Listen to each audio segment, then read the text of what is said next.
Il était une fois, dans un petit village, vivaient une jeune meunière et son père.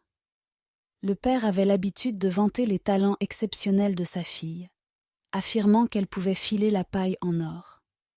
Cette rumeur parvint aux oreilles du roi, qui devint curieux et convoqua la jeune fille au palais. La meunière, terrifiée, arriva au palais et fut emmenée dans une pièce remplie de paille.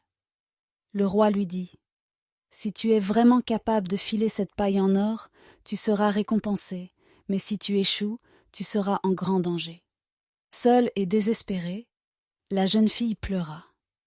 C'est alors qu'un étrange petit homme apparut dans la pièce. Il se présenta comme Rumpelstiltskin et lui proposa de filer la paille en or en échange d'une récompense.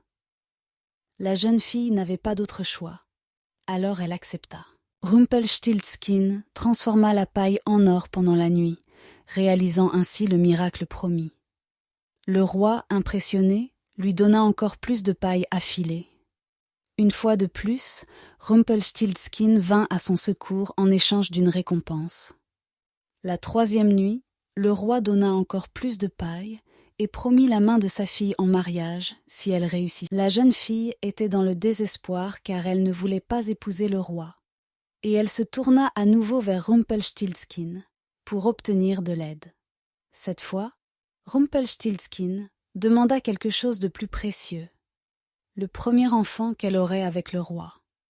La jeune fille, n'ayant pas d'autre choix, accepta à contre-cœur. Les années passèrent, et la jeune fille devint reine après avoir épousé le roi. Quand elle donna naissance à un magnifique enfant, Rumpelstiltskin revint pour exiger ce qui lui était dû. La reine était bouleversée et lui offrit toutes les richesses du royaume.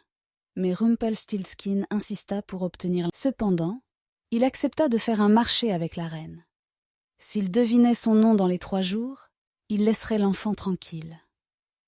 La reine et ses serviteurs cherchèrent partout pour découvrir le nom du mystérieux petit homme.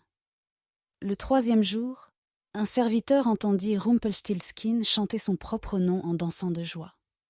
Le serviteur rapporta la nouvelle à la reine. Quand Rumpelstiltskin vint pour exiger son dû, la reine l'appela par son nom.